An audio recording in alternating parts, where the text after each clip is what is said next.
दोस्तों, स्वागत है आपका एक्सप्रेस ऑडियो बुक चैनल में। क्या आपको अपनी लाइफ बहुत कॉम्प्लेक्स लगती है और खुशी पाना बहुत मुश्किल? क्या आपके पास में कोई नेगेटिव एक्सपीरियंसेस रहे हैं जो आपको आज तक हॉन्ट करते हैं और आगे बढ़ने नहीं देते?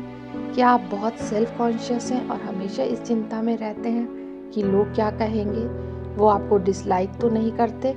आप ये सब भूल जाए और अगर मैं कहूँ कि लाइफ बहुत सिंपल है और खुशी पाना बहुत आसान, तो आपको बिलीव नहीं होगा। लेकिन इस बुक को पढ़ने के बाद मेरी तरह आपका पर्सपेक्टिव भी बदल जाएगा।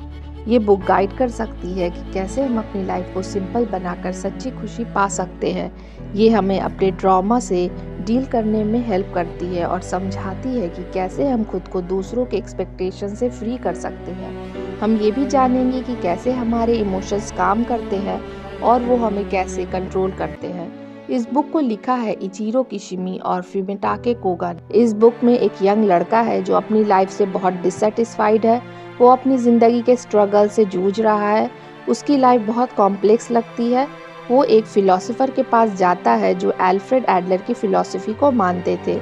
उन दोनों के बीच के डिस्कशंस को क्वेश्चन आंसर के फॉर्म में लिखा गया है।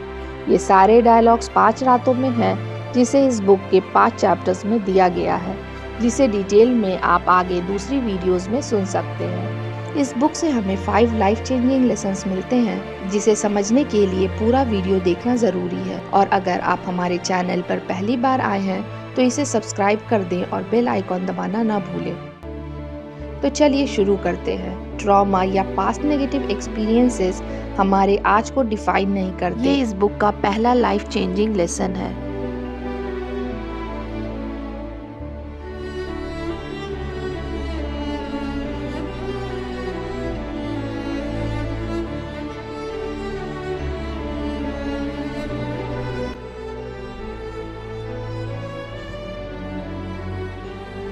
ऑब्वियसली ट्रॉमा एग्जिस्ट करता है, हम इसे डिनाई नहीं कर सकते।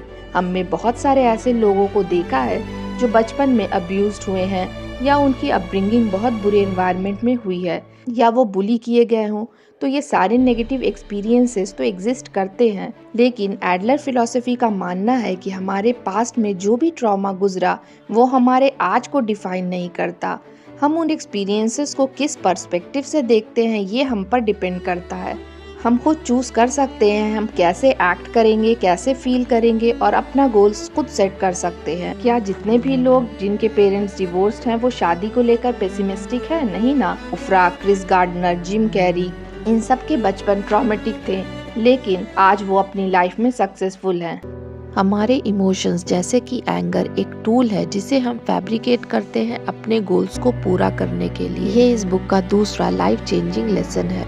फिलोसोफर बताते हैं कि एक माँ अपनी बेटी को चिल्लाकर डांट रही है, तभी फोन की बेल बजती है। माँ फोन उठाती है और गुस्से भरी आवाज में बात करना शुरू करती है। जैसे ही वो रियलाइज करती है कि फोन उसकी बेटी की टीचर का था, उसका टोन बदल जाता है और वो पोलाइटली बात करने लगती है। कॉल खत्म होते ही वो फिर अपनी बेटी पर गुस्से में चिल्लाने लगती है। इसी तरह लीजा फेल्डमैन बेरेट, जो एक न्यूरो साइंटिस्ट हैं, उन्होंने भी अपनी book how emotions are made the secret life of brain में बताया है कि हमारे इमोशंस डायरेक्ट रिएक्शन नहीं है, बल्कि इसमें हमारी इंटरप्रिटेशन और सोसाइटी का भी रोल होता है। फिलोसोफर इस बुक में टीलोलॉजी और इटियोलॉजी भी समझाते हैं। इटियोलॉजी जिसका मतलब है कि हम जो भी कर रहे हैं वो पास्ट का उसकी वजह से है, और टीलोलॉजी जिसका मतलब है कि हम जो भी करते हैं वो हमारे प्रेजेंट गोल के लिए होता है। जैसे किसी ऑफिस में अगर बॉस अपने एम्प्लॉय पर चिल्ला रहा है, गुस्सा कर रहा है, उसके बॉस के एंगर के पीछे कोई पर्पस है। शायद वो उसे कंट्रोल करना चाहता हो या अपनी सुपीरियरिटी शो करना चाहता हो। एडलरियन साइकोलॉजी हमें यही बताती है कि हमारा गोल हमारे इमोशंस या बिहेवियर को कंट्रोल करता है। अगर हम चाहें तो अपने इमोशंस को एक अलग पर्सपेक्टिव से इंटरप्रेट करके चेंज कर सकते हैं। हमारी लाइफ की सारी प्रॉब्लम्स इंटरपर्सनल रिलेशनशिप की वजह से सुनने में अजीब लगेगा, मतलब सारा कुछ लोगों और रिश्तों पर डाल देना। ये इस बुक का थर्ड लाइफ चेंजिंग लेसन है। एडलर ने इस बुक में यहाँ तक कहा है कि अगर हम इस पूरे यूनिवर्स में अकेले हों तो हमारी सारी प्रॉब्लम्स ख़त्म हो जाएगी। और ये सारी प्रॉब्लम्स इसलिए भी होती है क्योंकि हम एक दूसरे के टास्क में इंटरवीन करते हैं। फिलोसोफर समझाते हैं कि एक आदमी अपनी कंपनी के इंटरपर्सनल रिलेशनशिप से दुखी है। उसका बॉस हमेशा उस पर गुस्सा करता है, चाहे वो जितना भी कोशिश कर ले उसकी मेहनत को नहीं देखता। लेकिन क्या अपने बॉस से एक्नॉलेज होना हमारा काम है? हमारा जॉब अपनी कंपनी के लोगों द्वारा लाइक किया जाना तो नहीं है। दुखी होने के बदले उसकी सोच होती कि गुस्सा करना उसके बॉस का काम है। उसे अपने बॉस के गुस्से की चिंता करने की ज़रूरत नहीं, ये इसका टास्क नहीं है। इसे बस अपने काम को ध्यान और मेहनत से करना चाहिए। सच्ची खुशी दूसरों को कंट्रीब्यूट करने से आती है। ये इस बुक का 4th लाइफ चेंजिंग लेसन है। एडलर साइकोलॉजी बताती है कि हमें सेल्फ सेटिस्फैक्शन तभी मिलता है जब हम दूसरों के काम आए। टियागो फोर्ट ने अपनी book building a second brain में बताया है कि जब हम दो ऑप्शंस में कंफ्यूज हों कि क्या करें, तो हमें वो ऑप्शन चुनना चाहिए जिससे ज़्यादा लोगों का भला हो। इस आइडिया को सर्वेंट हेडोनिज्म कहते हैं। इसका मतलब है कि जब हम दूसरों को कंट्रीब्यूट करते हैं तो हमें ये फील होता है कि हम दूसरों के लिए यूज़फुल हैं, जो हमें खुशी देती है।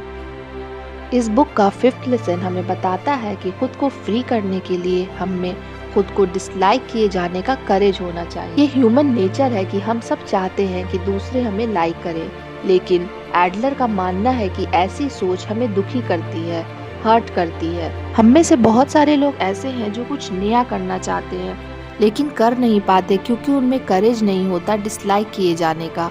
वो सोचने लगते हैं कि लोग क्या कहेंगे, उन्हें कैसे जज करेंगे, क्रिटिसाइज करेंगे। ये सोच हमें दूसरों का स्लेव बना देती है। इसलिए हम फ्री तभी हो पाएंगे जब हम में डिसलाइक किए जाने का करेज डेवलप हो जाए।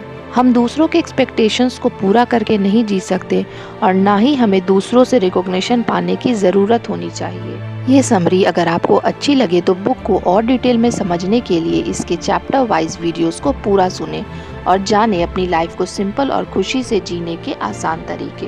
वीडियो पसंद आए तो प्लीज़ लाइक ज़रूर करें और चैनल को सब्सक्राइब करें। अपने थॉट्स और आइडिया नीचे कमेंट में शेयर करें। Thank you, thanks for watching.